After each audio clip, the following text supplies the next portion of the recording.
네, 또 이렇게 토요일 날 많이 함께 해주셔서 더 감사합니다. 토요일은 밤이 좋은데, 그죠?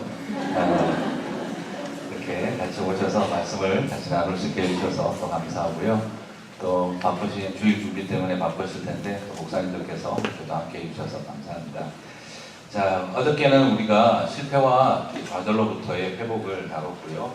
오늘은 이제 죄와 수치로부터의 회복, 우리의 삶 속에 남들하고 말하기 힘든 내 삶의 연약한 이야기들을 깨어진 우리의 삶의 이야기 속에서 회복하시는 하나님의 은혜를 같이 나누도록 하겠습니다.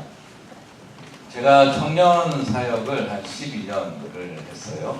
그리고 담임 목회를 하면서도 청년부 설교를 제가 9년 동안 계속 하고 있고, 이제 좀 안 하려고 했더니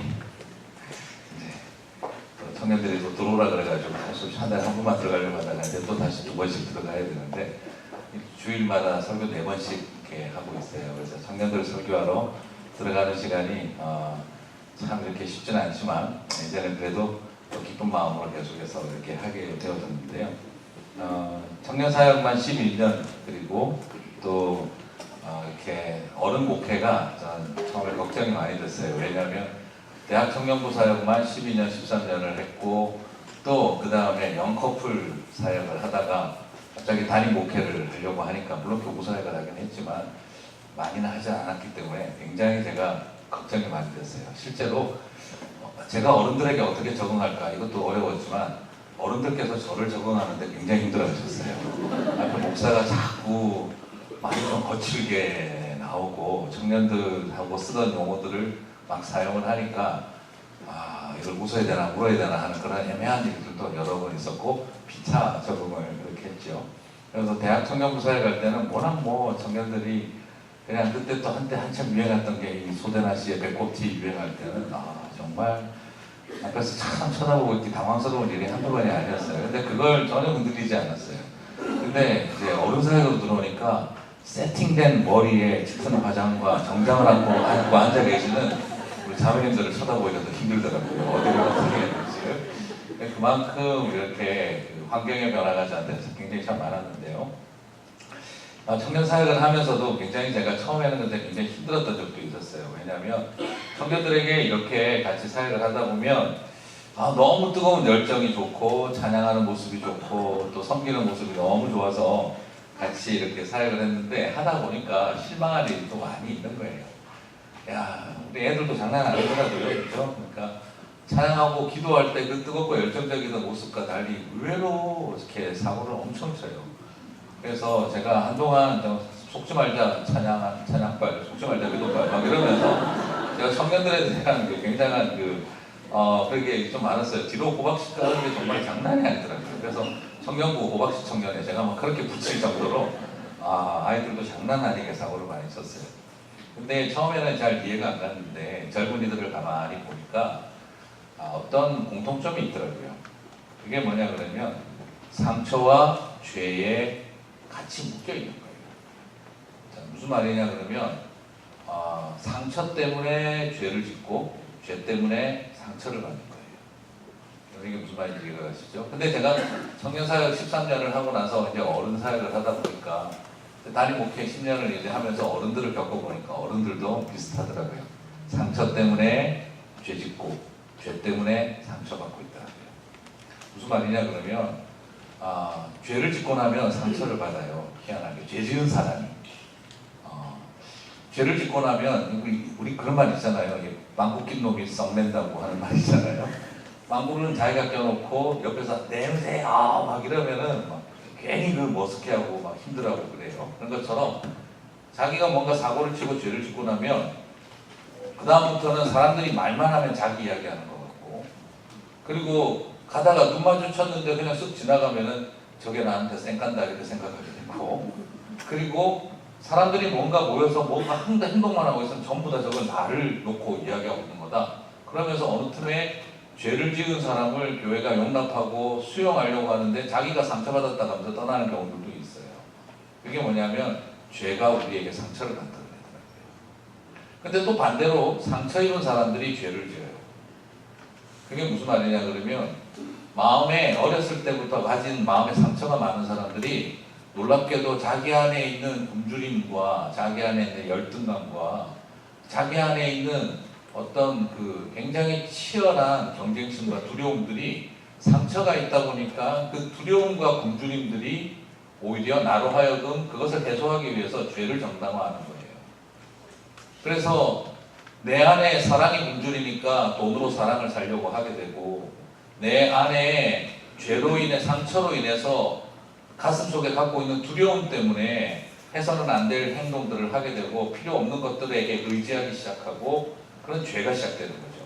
그래서 많은 젊은이들을 제가 겪어본 것과 어른들을 겪어보니까 똑같다는 걸 발견했어요. 죄 때문에 상처받고 상처 때문에 죄 짓는 이 악순환에 걸려 있는 거죠. 그래서 실제로 이렇게 보니까 자살한 연예인들이 한동안 많았지 않습니까? 그래서 연예인들이 자살을 하고 제가 마음이 너무 아팠는데 그걸 보니까 이 젊은 친구들이 보니까 의외로 교회 다니는 애들도 많은 거예요.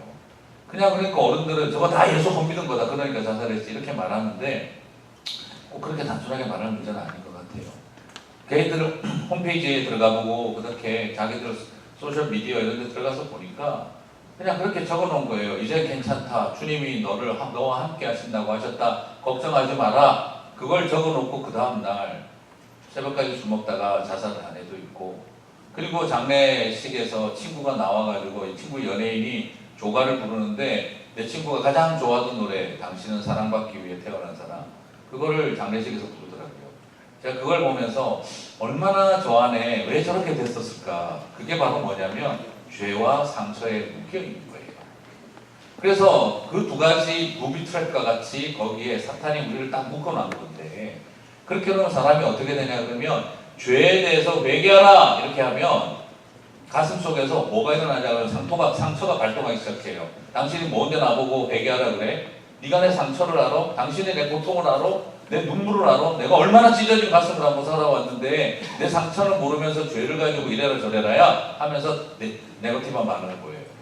동시에 그 상처에 대해서 위로해주고 격려만 해주면은 상처를 위로하고 격려해주는 것은 굉장히 좋은데 여전히 남아있는 죄의 습관이 자기를 주장하고 있는 걸 보게 되거든요. 그래서 풀어나가지를 못하는 것을 보게 되어집니다. 저는 그런 상황들을 바라보면서 어떻게 하면 이걸 빠져나갈 수가 있을까? 그리고 저 자신을 쳐다봐도 죄와 상처에 묶여있는 내 모습을 발견하게 되어져요. 위로와 치유를 해도 한계가 있고 회개를 외쳐도 한계가 있고 어떻게 해야 될까? 저는 그런 우리 안에 많은 싸움이 있는 것 같아요. 그러다가 어느 날 찬송가 부르다가 너무 가사가 제 가슴에 와닿더라고요. 사랑의 주 내 마음속에 찾아오사 내 모든 죄 사하시고 내 상한 마음 고치소서. 사랑의 주님이 오시면 어떻게 된다는 거죠? 내 모든 죄도 사하시고 내 상한 마음도 고치신다는 거죠. 사랑의 주님이 찾아오시는 것이 우리에게 가장 큰 위로이면서 동시에 회개의, 치유의, 그리고 하나님의 용서의 출발이라는 걸 발견할 수가 있었습니다. 그렇습니다. 사랑의 주님이 찾아오실 때 내 모든 죄도 사함받고 내 모든 상처도 위로받고 치유받을 수 있을 줄 믿습니다. 성경 회복이 있을 줄 믿습니다. 그렇습니다. 성경에 많은 인물들이 있는데요. 성경에 많은 인물들이 바로 이 죄와 상처의 복합체인 경우들이 굉장히 많습니다. 그런데 참된 하나님의 은혜가 그 가운데 함께하니까 우리로 하여금 실패와 좌절로부터만 회복하시는 것이 아니라 바로 죄와 상처, 죄와 수치로부터 우리를 여전히 주님은 회복하시는 분이시다라는 걸 발견할 수가 있었습니다. 오늘 이 밤 저는 여러분과 함께 유다의 이야기를 통해서 하나님께서, 저는 이 유다라는 인물을 바라볼 때마다 죄와 상처의 복합체라는 생각을 하게 되어져요. 오늘 유다가 어떻게 죄와 상처의 복합체인지를 한번 좀 살펴보면서 이 유다가 어떻게 회복되어져 가는지를 살펴보면서 오늘 저와 여러분 안에도 그 하나님의 회복이 함께 하시기를 주님의 이름으로 축복합니다. 사실 오늘 설교 제목은 그 맺기언니 38장이었어요. 여러분 창세기 37장과 39장 사이에는 38장이 있습니다. 그죠? 당연한 얘기인데요. 자, 근데 이 38장이 저는 왜 끼었는지 잘 이해가 안 가요. 그럼 37장과 보면은 성경의 창세기에서는 37장부터 50장까지가 이 야곱의 집안의 이야기를 하면서 요셉의 이야기가 나와요. 근데 37장 끝절과 39장 1절을 한번 보실까요? 성경 한번 펴서 보시면 읽어보면은 이게 도저히 왜 끼었는지를 이해할 수가 없어요. 저는 이거 볼 때마다 37장 36절 같이 한번 읽어볼까요? 37장 창세기 37장 36절 제가 읽어보겠습니다. 그 미디안 사람들은 그를 애굽에서 바로의 신하 친위대장 보디발에게 팔았더라. 주어가 뭡니까? 미디안 사람들은 목적어 그를 요셉을 누구에게? 바로의 신하 친위대장 보디발에게 그죠? 목적격보에게 팔았다라고 되어 있어요. 자 그러면 39장 1절은 어떻게 되어 있을까요? 자 39장 1절을 한번 볼까요? 39장 1절은 어떻게 되어 있습니까? 요셉이 끌려 애굽에 내려가 바로의 신하 친위대장 애굽 사람 보디발이 그를 데리러 간 이스마엘 사람의 손에서 요셉을 사니라. 자 37장 끝에는 그 미디안 사람들이 요셉을 보디발에게 팔았더라. 그러니까 39장 1절은 어떻게 나오죠? 보디발이 요셉을 그 사람들로부터 샀더라 했어요. 자, 이야기가 완벽하게 아구가 맞습니까? 그죠? 딱 맞아 떨어지죠? 그럼 38장 빼도 연결이 돼요, 안 돼요? 퍼펙트하게 됩니다. 야, 그러면 38장의 중간에 왜 끼었을까? 그럼 굉장히 중요한 내용이 있지 않을까? 뭐 엄청나게 중요한 신학적인 내용과 이런 게 담겨 있지 않을까 싶어요. 그래서 38장을 제가 왜 오늘 1절만 읽었을까요? 1절부터 끝절까지 다 읽어보면요 성경에서 유일하게 아멘이 한 번도 안 나오는 성경이 창세기 38장이에요.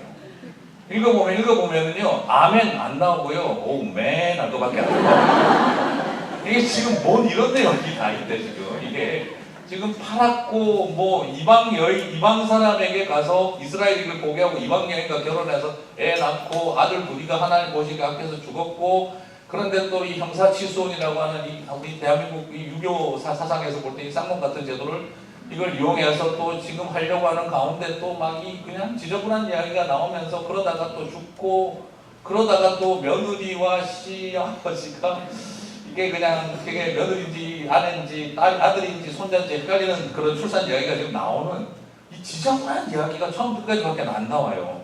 아니 끼어들려고 했으면 좀 굉장히 의미 있는 이야기가 나오든지. 그런데 이거는 지금 없어져야 할 내용이 지금 여기에 나와 있는 거예요. 더더구나 여러분 아시다시피 이게 지금 뭡니까? 이게 지금 이 유다가 누구예요? 이 유다가 어떤 분입니까? 이 유다가 지금 또 그래 역시 가룟 유다는 문제가 많았구나 이렇게 생각하고 계신다면 성경을 제대로 안 읽고 있다는 뜻이죠. 성경에는 많은 유다가 있습니다. 전부 다 예수님 한 유다가 아니에요. 자, 그런데 이 유다가 더더구나 어떤 사람입니까? 유다 지파의 시조 아닙니까? 유다 지파의 시조. 유다 지파에서 누가 나옵니까? 예, 다윗의 가문에서 예수님이 나오시잖아요. 그러면 유다 지파에서 예수님이 나오는 예수님 족보의 시작입니다. 그죠? 하나님 나라에도 CIA가 있고 국가안전기획부가 있을 건데, 아니 우리의 그 구세주 대신 예수님 집안의 출생의 비밀을 좀 감춰줘야 되는 거 아니에요? 이건 너무 대놓고 이렇게 그냥 죄송합니다 까발려 버리면 이거 어떻게 해요? 주님도 집안 장난 아니었구만. 그렇죠? 아니 그럼 무슨 썩을 놈의 집안에서 메시아가 나와? 개천에서 용난 정도가 아니네. 이거는 완전히 개천이 아니라 이거는 완전히 그냥 똥촌이네. 이런 그 하수구에서 이건 용났다는 소리인데 이게 말이 되냐? 정말 지저분한 내용이 가득 차 있는 듯한 창세기 38장의 이야기. 이걸 왜 도대체 남겨놨을까요? 좀 이 정도 이야기는 덮어줘야 되고 숨겨줘야 될 이야기 아닙니까? 예수님 집안의 첫 시조라고 할 수 있는 유다 지파의 유다. 이 유다가 알고 보니 장난 아닌 사람이었더라 하는 거죠. 아니 어떻게 이런 상황에 있는 유다를 데리고 이런 이야기를 하나. 자, 그래서 오늘 제 설교의 목적은 그러므로 창세기 38장을 성경에서 뺍시다. 이게 의도가 아니에요. 앞뒤 연결시켜서 37장 36절과 39장 1절이 완벽하게 맞아떨어지고 굳이 있어도 있을 필요가 없을 만한 그런 남녀 상렬지사가 계속 차있는 이런 38장을 왜 하나님이 남겨놨을까? 그런 퀘스천 마크가 생기는 이 시간에 오늘 우리가 이걸 통해서 오히려 하나님께서 익스클레메이션 마크를 주시는 그 느낌표를 주시는 그 의도를 우리에게 한번 찾아보자는 거죠. 그래서 오늘 우리가 끝나고 나갈 때 웹기언니 38장 하고 싶었던 질문이 그래서였구나 라고 고백할 수 있게 되리라고 저는 믿습니다. 자, 그러면 오늘 왜 그러면 이렇게 끼어들었을까? 저는 그냥 시작부터 결론적인 이야기를 먼저 말씀을 드릴게요. 찢어버렸으면 딱 좋을 페이지죠. 유다 입장에서도 이런 이야기는 안 남아있었으면 참 좋겠죠. 예수님 입장에서도 이런 이야기 안 남겨뒀으면 좋겠죠. 그런데 이 이야기를 남겨놓으셨습니다. 왜요? 왜 그러셨을까? 저와 여러분에게 주신 위로일 것 같아요. 여러분 인생에 찢어버리고 싶은 창세기 38장 같은 인생의 한 페이지 다 가지고 계시죠. 남들이 이거 올려놓으면 내 인생 그냥 다 밑바닥부터 다 드러날 것 같은 그 부끄럽고 찢어버리고 싶은 창세기 38장 같은 인생의 한 페이지들 아마 가지고 계실는지 모르겠어요. 속으로 한 페이지만 할까? 그게 되는 겁니까? 지금도 만들어지고 있는 위키트리 지금 위키페디아 수준이다. 아직도 편집은 끝나지 않았다 하는 그런 우리의 상태일지도 모르겠어요. 그런데 창세기 38장 같은 인생의 한 페이지를 가진 유다를 통해서 하나님은 다시 이스라엘의 찬송이 되게 하시는 하나님이신 줄 믿습니다. 그렇습니다. 어저께도 말씀을 드렸지만 하나님은 들성 푸른 떡잎 데리고 위대한 일을 꿈꾸신 분이 아니라 싹수부터 노란 인생 데리고 주님은 나무 한 그루 자라게 하는 정도가 아니라 숲을 이루시는 꿈을 꾸시는 분이십니다. 유다는 근본적으로 돌맞아 죽을 인생입니다. 그런데 이런 창세기 38장 같은 인생의 페이지를 가진 유다를 통해 하나님은 이스라엘의 찬송이 되게 하신 줄 믿습니다. 그리고 또한 이 유다를 통해 메시아의 집안이 시작되게 하신 줄 믿습니다. 오늘 저와 여러분의 삶 속에서도 찢어버리고 싶은 인생의 38장 같은 부끄럽고 수치스럽고 내 죄와 상처가 가득한 인생의 한 페이지를 가지고도 주님은 또 다른 구속사의 한 페이지를 써내려 가실 수 있는 하나님이신 줄 믿습니다. 오늘 저는 그것이 저와 여러분에게 위로가 되었으면 좋겠습니다. 자, 오늘 이야기를 좀 살펴보려면 37장 26절과 27절 사이에서 요셉을 노예로 파는 일을 주도했던 사람이 누군지를 좀 봐야 됩니다. 미디안 사람들에게 요셉을 노예로 팔았습니다. 누가 주도했을까요? 그냥 우리 쉽게 생각할 때 형님들 이렇게 생각을 하게 되겠죠. 형님들이 있고 그러면 큰형님인 르우벤이 주도하지 않았을까 싶은 생각이 드는데요. 그러나 오늘 이 상황을 가만히 살펴보시면 르우벤은 요셉을 팔 생각이 없었다는 것을 볼 수가 있습니다. 지금 형님들이 열받아가지고 그냥 그 구덩이에 던져 놓기는 넣었는데 뒷감당을 할 상황이 안 된 거예요. 이제 요셉이 또 집에 가가지고 형님들이요 저를요 구덩이에 던졌어요 아빠 하면 어떻게 될까요? 골치 아픈 상황이 된 거죠. 위협도 했어요 이러면 골치 아픈 상황이 된 거죠. 르우벤은 이 상황이 되니까 눈치 보다가 그냥 피해버렸어요 자리를. 그런데 형님들도 아무리 그래도 그렇지 아무리 꼴 보기 싫어도 그렇지 동생을 죽일 수는 없잖아요. 그 사이에서 집어 던져는 놓고 뒷감당을 못하고 있는 상황입니다. 그럴 때 37장 26절과 27절을 보면 유다가 나섭니다. 유다가 자기 형제에게 이르되 우리가 우리 동생을 죽이고 그의 피를 은닉한들 무엇이 유익할까? 자, 그를 이스마엘 사람에게 팔고 우리 손을 그에게 대지 말자. 자, 여기서 언뜻 보면 그래도 형님들은 죽이려고 했는데 유다는 살려주는 길을 선택하지 않았나 라고 좋게 볼 수도 있어요. 그죠? 그런데 여러분 솔직히 말해서 이게 바로 뭘 말하는 겁니까? 오히려 더 간접살인하는 방법을 가르쳐주고 있죠. 형님들은 이렇게 하다가 그냥 데리고 가야 된다는 막연한 그런 정도, 겁이나 주고 우리의 감정을 표현하는 정도로 끝나는 것이라고 생각을 하고 있는데 다른 솔루션을 제공을 한 거예요. 가만히 있어봐. 데리고 가지 않아도 되고 죽이지도 않아도 되는 중간 방법을, 제3의 방법을 지금 유다가 제안을 한 거죠. 실제로 나중에 르우벤이 돌아오고 나서 어떻게 합니까? 도대체 왜 팔았냐? 누가 팔았냐? 어쩌려고 이러냐? 아버지에게 뭐라고 말을 하냐? 그렇게 이야기를 하자, 아이, 그냥 그 옷에다가 피 묻혀서 가지고 가서 죽었다고 그러면 되는 거 아닙니까? 짐승의 밥이 됐다고. 그러면서 말을 하고는 있지만 사실 루벤은 이 문제에 대해서 굉장히 당황해하는 것을 볼 수가 있어요. 형님들도 사실은 여기서 어떤 게 생겼느냐? 막상 자기들도 들을 때리건 제3의 대항인 거죠. 데리고 가는 거는 꼴도 보기 싫고 죽이자니 부담스럽고 그러고 있는데 그냥 이스마엘 사람에게 팔아버리면 우리는 죽인 것도 아니고 데려가는 것도 아니고 그냥 팔아버리면 뭐 어떻게 된 거 아니야. 그런 자기들 나름대로의 양심의 위안을 받을 수 있는 방법을 선택을 했어요. 근데 여러분 여기서 문제가 시작이 됩니다. 굉장히 좋은 해결책인 것처럼 보였고 아버지를 속일 수 있을 거라고 생각을 했어요. 그런데 여기에서 우리는 뭘 발견하느냐. 유다가 이미 어떤 사람이라는 걸 볼 수 있냐면 아버지의 편애로 인하여 상처받은 사람이다 보니 동생을 팔아치우거나 죽이는 일을 계획하는 자리에 서 있는 사람이 됐다는 걸 보게 되었어요. 무슨 말입니까? 상처가 뭘 만들어낸 거죠? 죄를 만들어내고 있는 겁니다.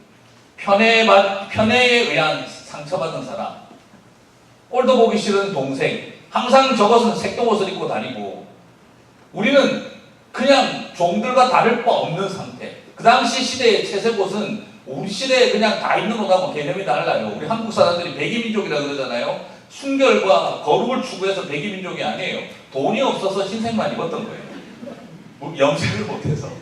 네. 어디 그냥 감히 채색옷을 입어요, 그 시대에. 그리고 이것이 뭘 말하냐면 거의 왕자 수준으로 있었다는 뜻입니다. 그걸 쳐다볼 때마다 항상 괴로웠던 거죠. 세상에는 두 종류의 고통이 있어요. 어릴 때부터 엄마 아빠가 입혀준 채색 옷을 입고 왕자로 커온 사람이 받는 상처가 있고, 그리고 그거 한번 못 입어봐서 가슴에 상처가 생기는 사람들도 있어요.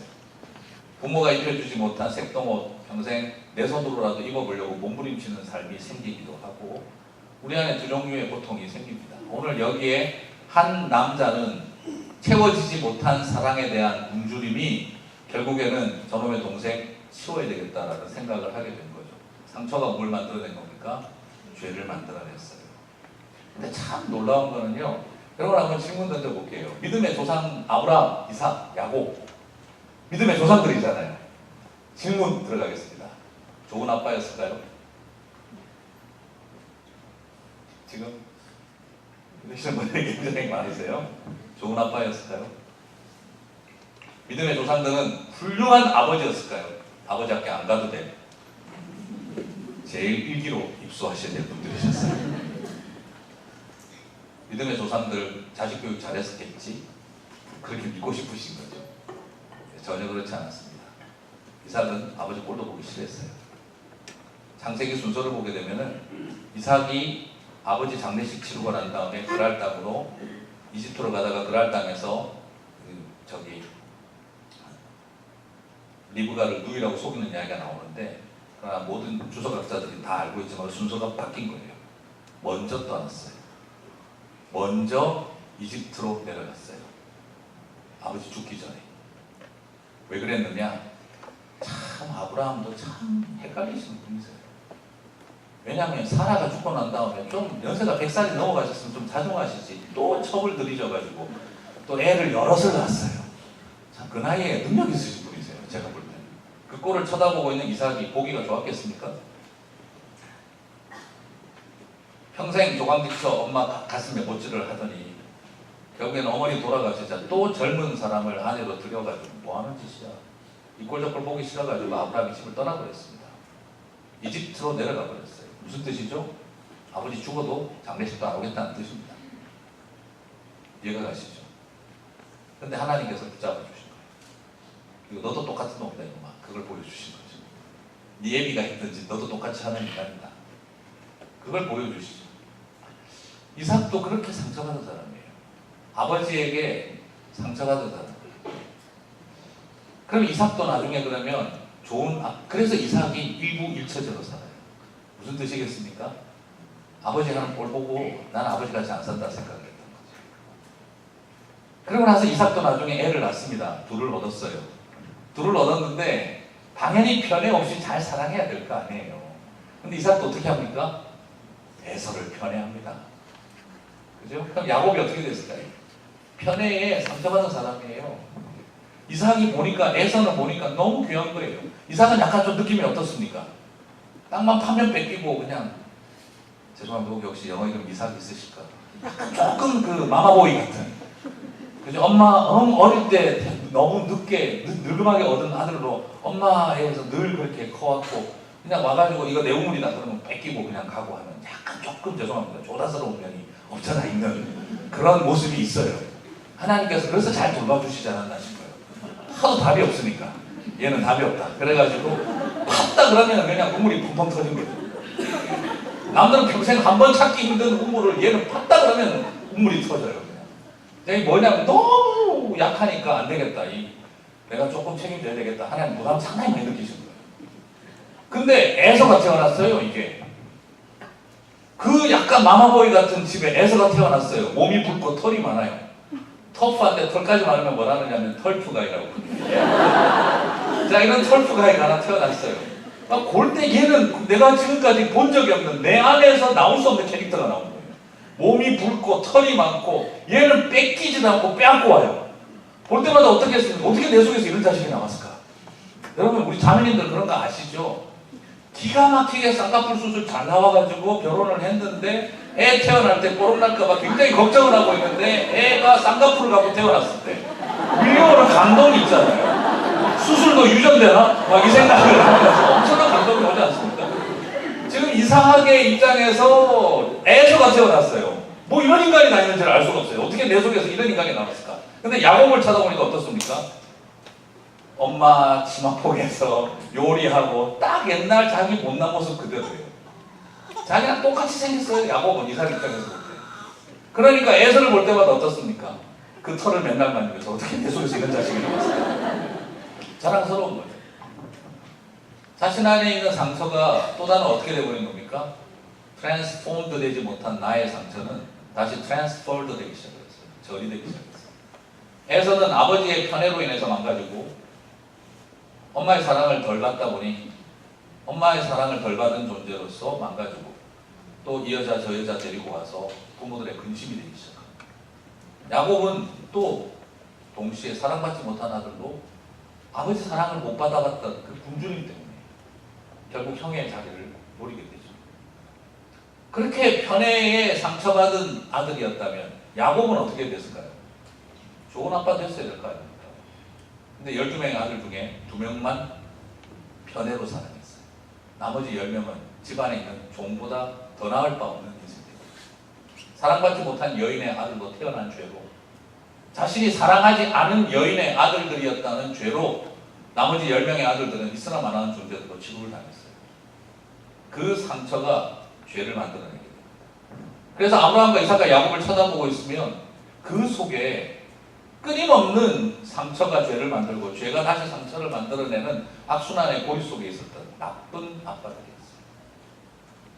하나님의 은혜가 그 모든 것을 붙잡아 주신 거예요.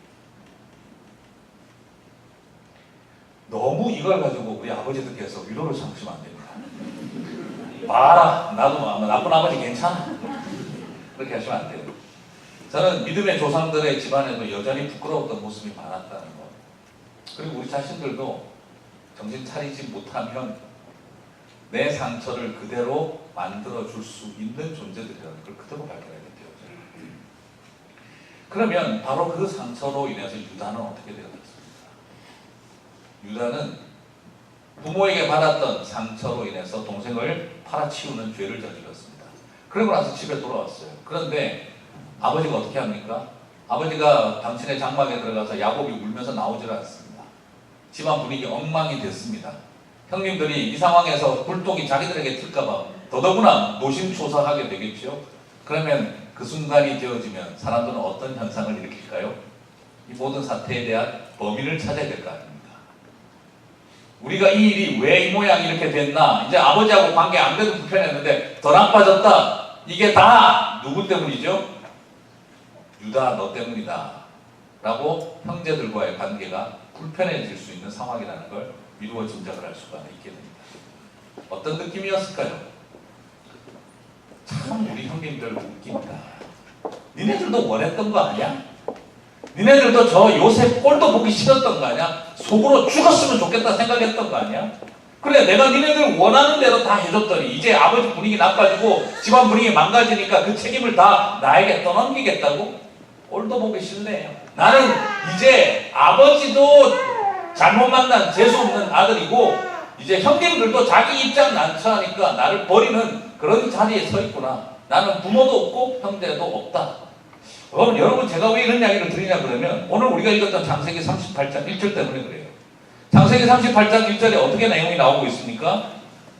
창세기 38장 1절에 보시면 그 후에 유다가 자기 형제들로부터 떠나 내려가 라고 나옵니다. 누구를 떠났다고요? 부모를 떠났다가 아닙니다. 아버지를 떠났다도 아닙니다. 누구를 떠났다고 되어 있습니까?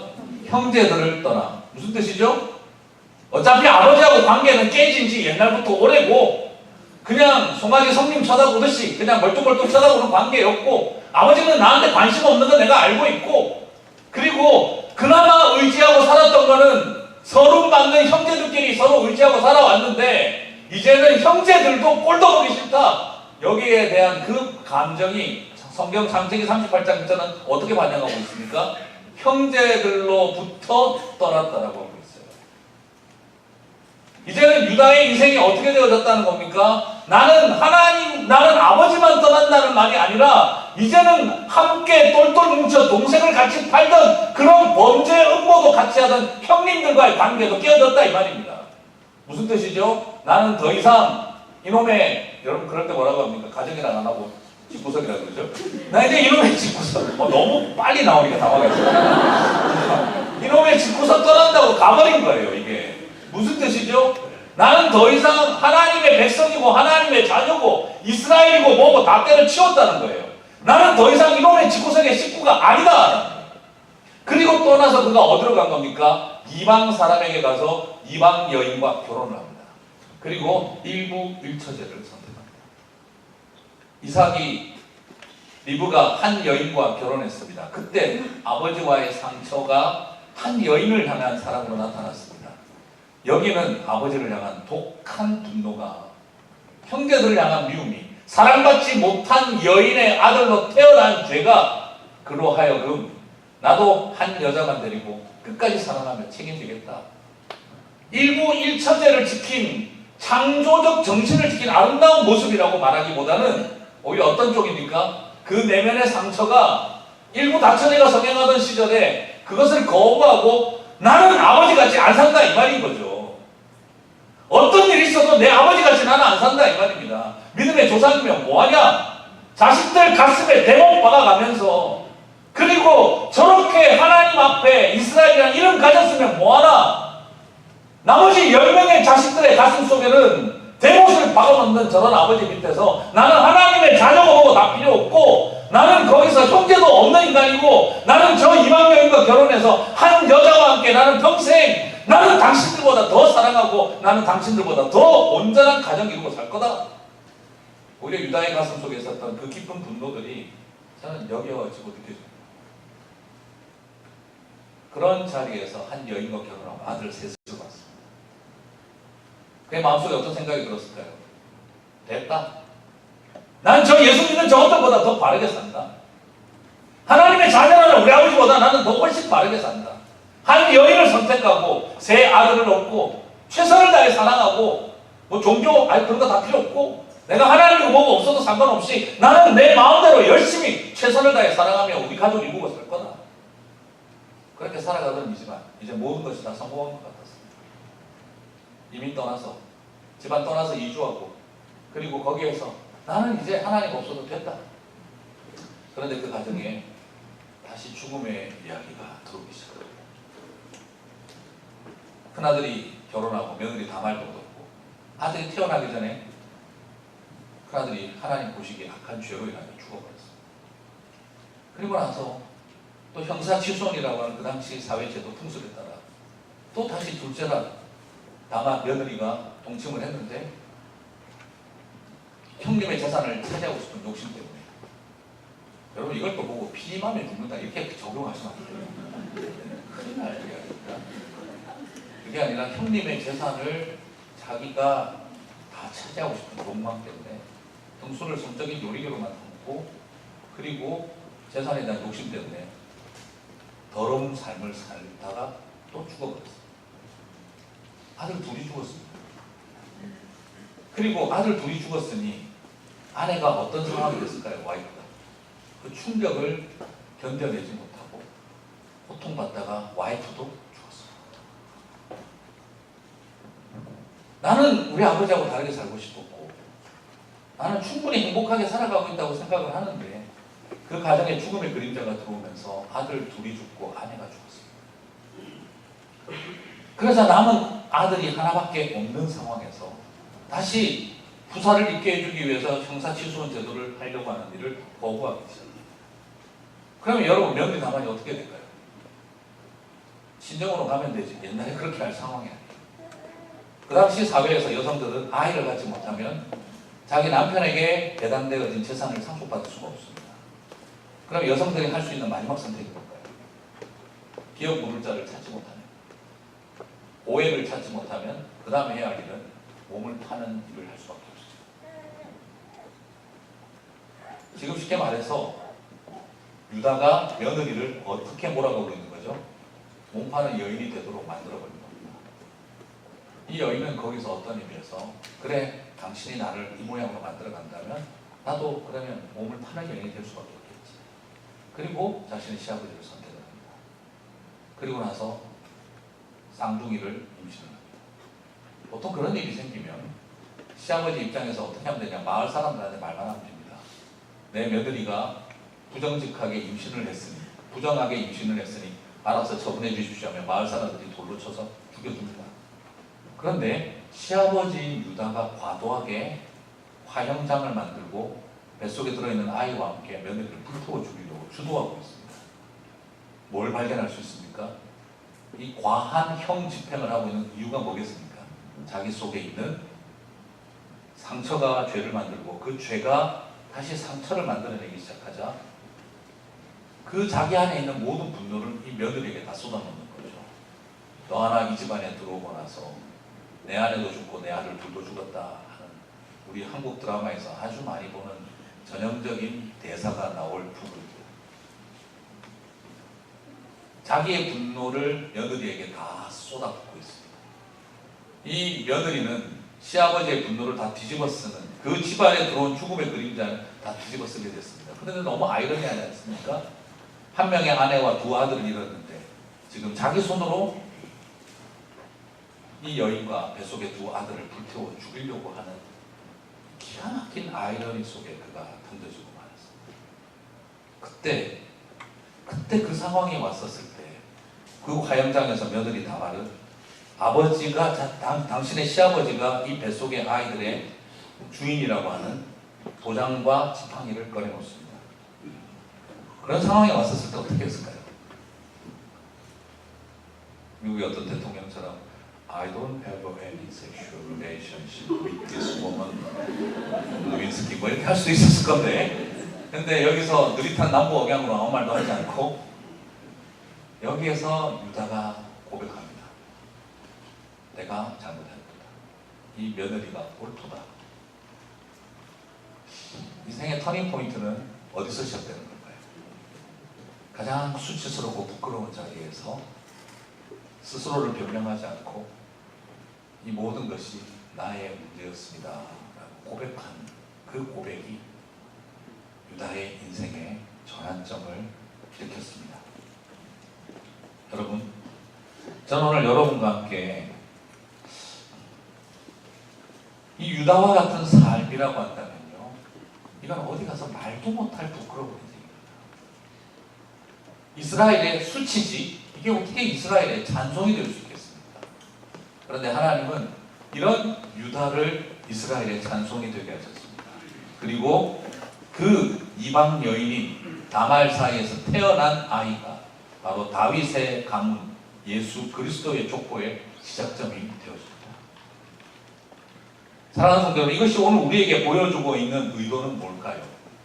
하나님은 당신의 나라에 위대한 일을 계획할 때 태어날 때부터 출생부터 자라는 과정과 모든 형편 속에서 최고의 사람들만 데리고, 그런 가문을 데리고 하나님은 당신의 나라의 구속사를 꿈꾸고 메시아의 꿈을 꾸는 것이 아니라 이 세상 어느 누구가 봐도 저거는 희망도 없고 가능성도 없는 죄악의 덩어리와 그리고 죄와 수치와 상처의 집합체와 같은 그런 덩어리 같은 인생들, 핏덩어리들을 데리고 하나님은 이 세상을 살릴 꿈을 꾸시는 분이시라는 거예요.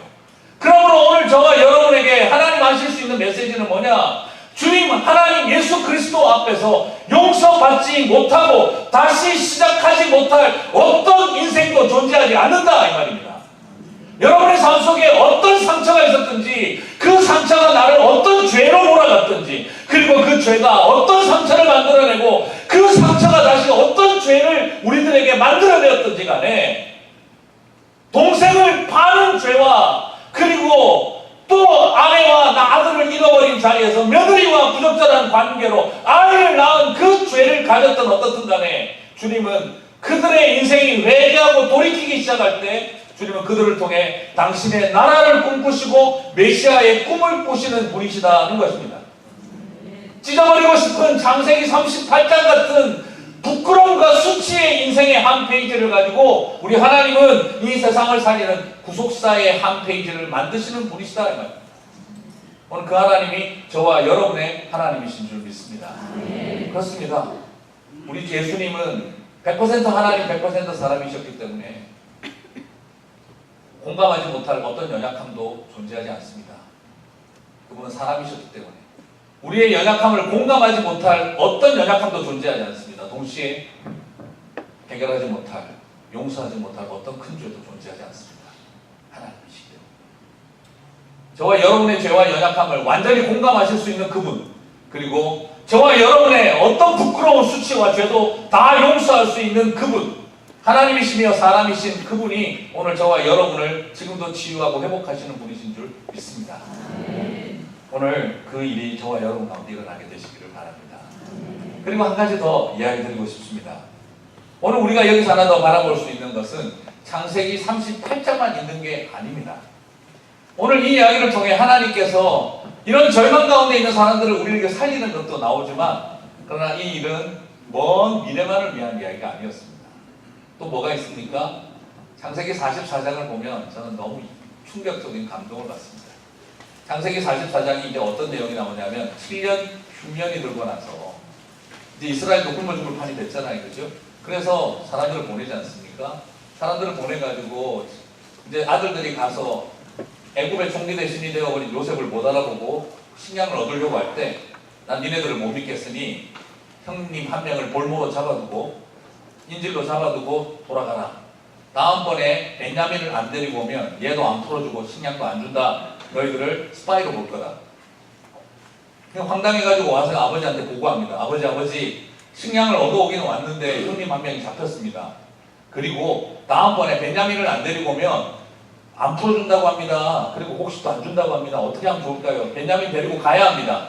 그때 야곱 이스라엘이 어떻게 합니까? 내가 요셉도 잃었는데 얘도 잃어버리면 안 된다. 절대 안 된다. 절대 안 된다.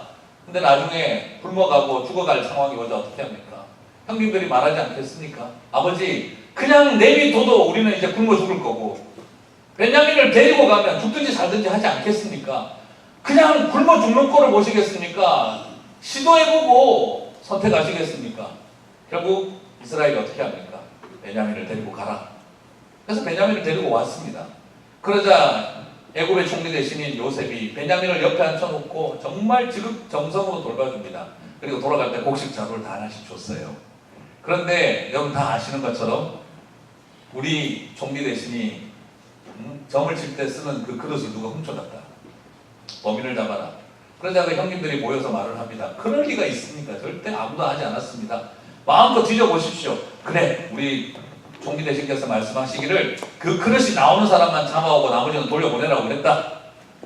그래가지고 뚜껑을 열었더니 누구에게서 나왔습니까?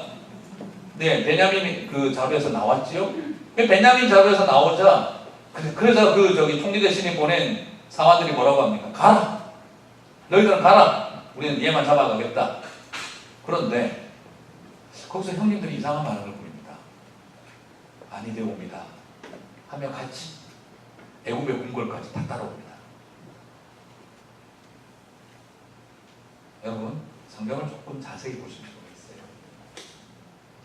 거기 누가 그걸 주도하고 있었느냐? 유다였습니다.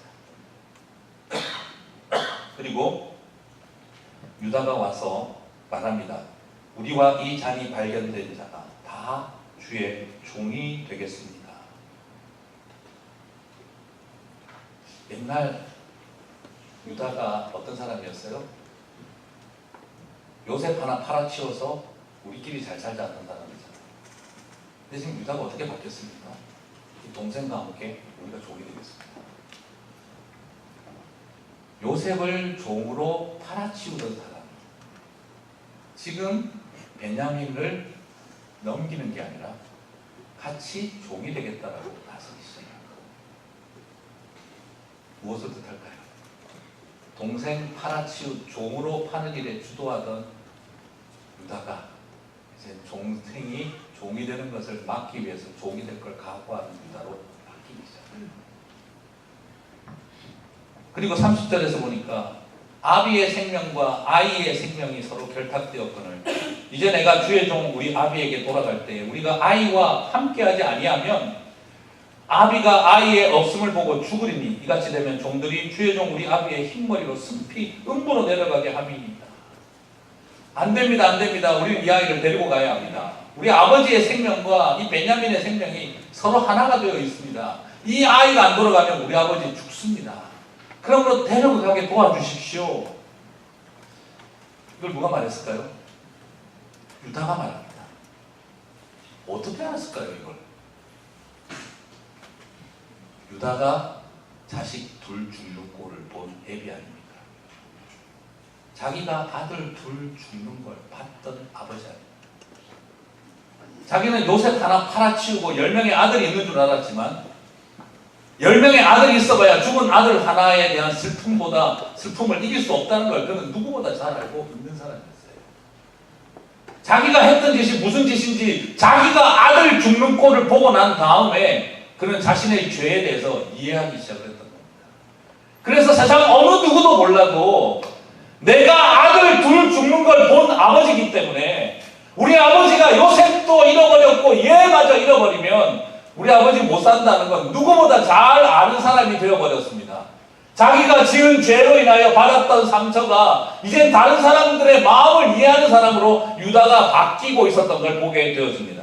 그리고 나중에 그가 뭐라고 외칩니까? 33절에서 한 형님이 말합니다. 청컨대 주의 종으로 아이를 대신하여 주의 종이 되게 하시고 이 아이를 형제와 함께 도로 올려 보내주소서.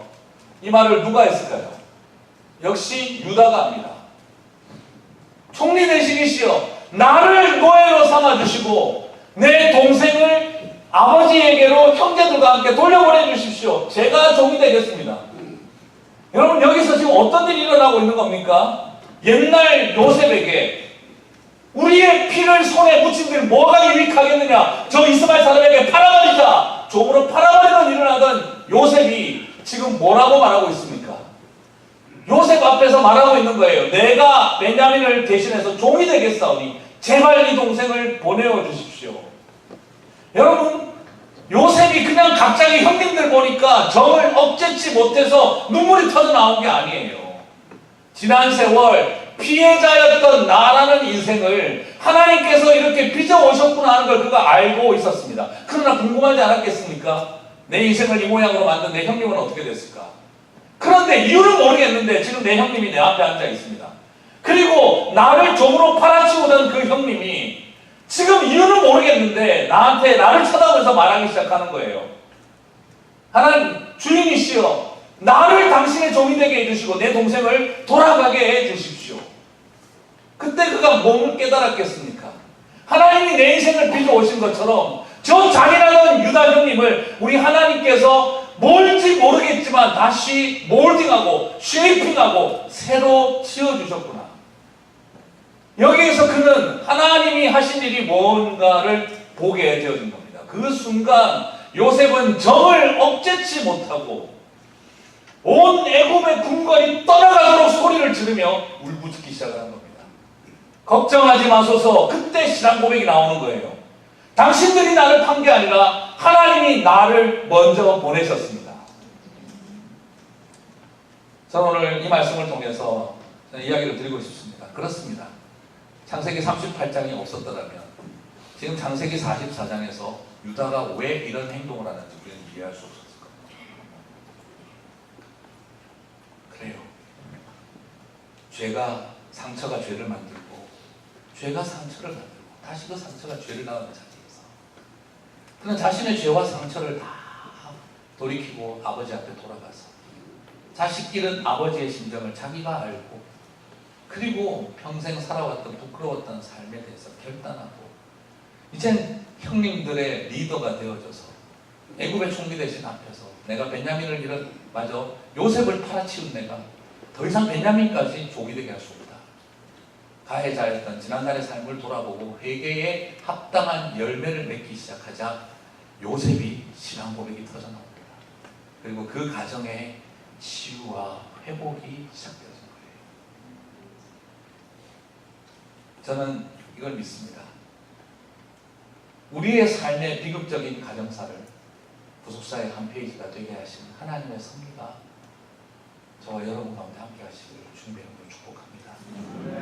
유다의 인생을 사용하셨고 그 유다의 인생을 통해 베냐민을 살리고 요셉을 살리고 모든 사람들을 살렸습니다. 어쩌면 10지파가 다 모여서 북이스라엘을 만들 때에도 베냐민 지파가 유다 지파와 끝까지 함께 남유다를 형성했던 것은 어쩌면 이때부터 시작된 배다른 동생 사랑했던 유다의 이 희생이 어떤 의미에서 베냐민 지파가 끝까지 유다 지파와 함께하게 만든 축복의 통로가 되게 했던 것은 아닐까 하는 생각을 하게 되어집니다.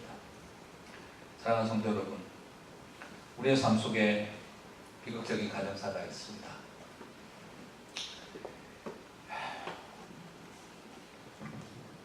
저도 돌아보면서 여러 생각들을 해봅니다. 우리의 삶에 정말 끔찍했던 이야기들, 고통스러웠던 이야기들. 저는 저희 아버지가 참 늘 평생 가지고 있었던 상처가 어미에게 버림받은 자식이라는 상처를 가지고 계셨습니다. 그래서 그 상처 때문에 많은 술, 그리고 술만 드시고 오면 참을 수 없는 폭력들을 행사하시게 되기도 했습니다. 사업하다가 그렇게 졸딱 망하고 어저께 말씀드린 것처럼 졸딱 망하고 나서 해운대 달동네 판자촌에 가서 살았습니다. 한지붕 내 가족 그런 곳. 다락방에서 아버지하고 저하고 자고 밑에 방에서 여동생들하고 어머니하고 셋이서 자고 연탄 그 당시 뭐 없어졌는 줄 알았더니 연탄 아궁이가 그때까지 있더라고요. 연탄 가스가 새가지고 도저히 안 돼서 그냥 같이 거기서 살았습니다. 아버지는 늘 가슴에 화가 많이 나 있으니까 그 분을 참지 못했어요. 그냥 돈만 생기면 나가서 소주를 밤새도록 드시고 그리고 들어와서 다 엎어버리시고 그때마다 저를 때리셨어요. 제가 안경이 수없이 개지어도 날라갔어요. 저희 아버님 덩치가 장난이 아니에요. 허리 48에 몸무게 120kg 나가시는데 아침 되면 꼭 이야기하세요. 미안하다 어저께 필름이 끊겨서. 근데 아니에요. 분명히 아까 각도상 주먹이 그대로 나갔으면 엄마랑 여동생이 맞아야 되는데 저한테로 각도가 비틀어져서 오더라고요. 맨정신으로 때리신 겁니다. 아시면 할 말이 없으시니까 그 말을 하신 거죠. 제가 그때 마음으로 가출을 3번을 했습니다. 오늘 집 나간다! 나갔는데 현대 바닷가에 앉아가지고 물 비슷한 거 하나 들고 와서 앉아서 마시면서 고맙습니다. 그러고 있다가 생각하면 우리 아버지 좋은 분이셨는데 돈이 죄인 만들고 세상이 죄인 만든 거지. 그렇게 아버지 이해하려고 몸부림치면서 그래 나라도 맞아야지 누가 맞겠냐. 그래서 집에 들어가고 했었어요. 어떤 것도 보이지 않는 것처럼 느껴졌어요. 그런 저희 아버지가 또 어떡하다 교회를 또 나가고 나니까 믿음이 있고 신앙이 있어서가 아니라 그냥 가슴 속에 뭐가 없으니까 그냥 교회를 그렇게 나가셨는데 교회가 이 해운대에 완전히 그런 판자촌 달동네에 있던 교회인데 닭장교회라고 불렀어요. 닭장이었던 데를 교회로 급하게 개조를 한 거죠. 창문 하나 없고 100% 블록으로 다 쌓아버려가지고 불을 끄면 암실이에요. 장마철에 되면 닭똥 냄새가 은은하게 배려오고 그래. 그러니까 저희 아버지가 밤새도록 술만 먹고 나면 또 그냥 집에 오시지. 굳이 새벽 기도에 또 꼭 가시는 거예요.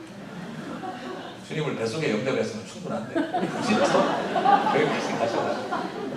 그래서 새벽 기도하는 뒤에 앉아 계시다가 내 여자 주야 하다가 또 막 그냥 쓰러져서 주무시고, 그러다가 또 그러면 이제 또 올라오시던 교인이 저희 집을 똑똑똑 들이고 아빠 집에 교회 또 쓰러져 있으니까 데리고 올라가라고. 그럼 데리고 올라와서 이건 제가 내일 이야기를 해야 되는데 너무 많이 이야기하면 그렇게 살아왔어요. 그런 자리에 저는 그런 저희 아버지를 이렇게 교회에서 데리고 나오면 진짜 술 먹으면 다 토해가지고 교회 설기도 바닥에 다 토해버리고, 그걸 이렇게 닦고 그런 덩치 큰 아버지 모시고 나오면 참 이 이야기 내일 한번 더 다시 자세히 드릴게요. 정말 내가 이걸 어떻게 빠져나갈 수 있을까? 그런 아버지가 없고 달동네 길 이렇게 그냥 어깨 받치고 올라가다 보면 그냥 이렇게 그냥 우리 가다가 이렇게 사는 거 아닐까? 참 많은 어려움들이 가슴 속에 있었어요. 그렇게 부끄러웠던 지난날의 이야기, 아버지의 실패했던 이야기, 당신의 깨졌던 이야기, 편법을 쓰다가 망가졌던 이야기, 나름대로 빠져나가려고 여러 편법을 쓰시다가 그게 다 뭉쳐서 나중에는 헤어날 수 없는 수렁 가운데까지 던져졌던 그런 자리. 좋았던 머리가 당신을 배망시키는 통로가 되어졌던 그런 자리. 그때 주님은 그렇게 술 퍼먹고 아침마다 가서 있는 그런 저희 아버지를 찾아보셨다. 그리고 저희 가정에 찾아오셨고, 하루는 아버님이 어디 가서 이제 일을 하시고 돈을 좀 벌어오면 마음에 이렇게 기쁨이 생기니까 그날 웬일이신지 돈이 좀 생겼다고, 야야 우리 오늘 모처럼 만에 외식 좀 하자. 그래가지고 해운대 함소갈비집을 하고 있어요. 이번에 부산에 집회를 갔는데 그 해운대 함소갈비집이 있더라고요. 제가 못 들어가요. 옛날 모습 그대로. 근데 그래서 제가 밥이 안 넘어갈 것 같아서 제가 못 들어갔어요. 거기 같이 갔어요. 저희 가족들 5명이 앉았어요. 여동생들도 키가 다 168 막 그래요. 저희 어머니도 162, 저도 한 덩치 하는, 이런 저를 저희 아버지는 늘 보시면서 남자가 약해가지고 어디다 쓰겠냐. 그 가족들이 앉았는데 암소를 시켰는데 5인분. 우리 집에서 5인분이란 있을 수 없는 일이에요. 한 사람이 1인분만 먹고 갈비를 끝낸다. 이건 좀 있을 수 없는 일이에요. 근데 얼마나 비싸요, 그죠? 그래서 암소갈비 5인분을 시켜갖고 먹는데 저희 아버지가 뼈에 붙어있는 살을 이렇게 드시는 거예요. 고기 좀, 아버지 고기 좀 드세요. 그 갈비는 이 뼈에 붙은 살이 제일 맛있어. 그래서 이 미식가들은 이걸 먹는다. 제가 마음이 짠한 거예요. 그래서 제가 같이 먹기 시작했어요. 그래서 저희 아버지가 야 고기도 좀 먹으라니까 왜 아버지는 맛있는 거 혼자 드시려고 그래요. 그랬더니 저희 아버지가 저를 보시면서 우리 아들이 고기 먹을 줄 아네. 아들이 눈물이 그렁그렁 하시더라고요. 그날 같이 들어와서 처음으로 가정 예배를 드렸어요.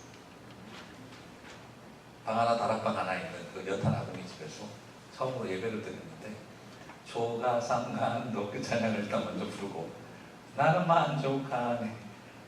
그리고 난 다음에 잘 살았거든요. 부산에서 비싼 남천동 48평짜리 이런 아파트에서 잘 살았거든요. 일제자가용 부리시고 저희 아버지 잘 살았거든요. 근데 그리고 난 다음에 찬송가를 같이 불렀는데 온 가족이 다 울었어요. 내 영혼이 은총 입어 중한 죄짐 벗고 보니 슬픔 많은 이 세상도 천국으로 화도다. 할렐루야 찬양하세. 내 모든 죄 사함 받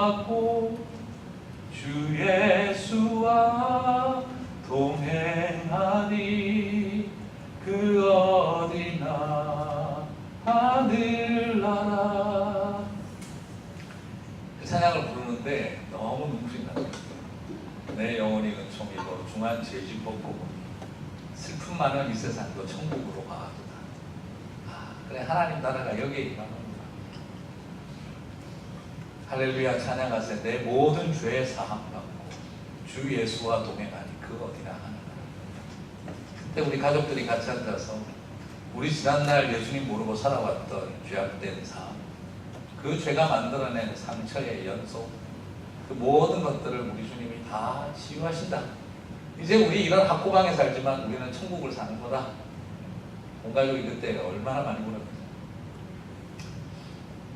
그 뒤로 우리는 고백했어요. 지난날 가장 아프고 힘들었던 우리 인생에 하나님 주신 가장 축복의 통로가 될 거다. 그래서 하나님 저를 또 목사로 부르시고, 그때 저희 아버지가 해운대 달맞이 땅도 가지고 계셨거든요. 3대가 먹고 살 거라고.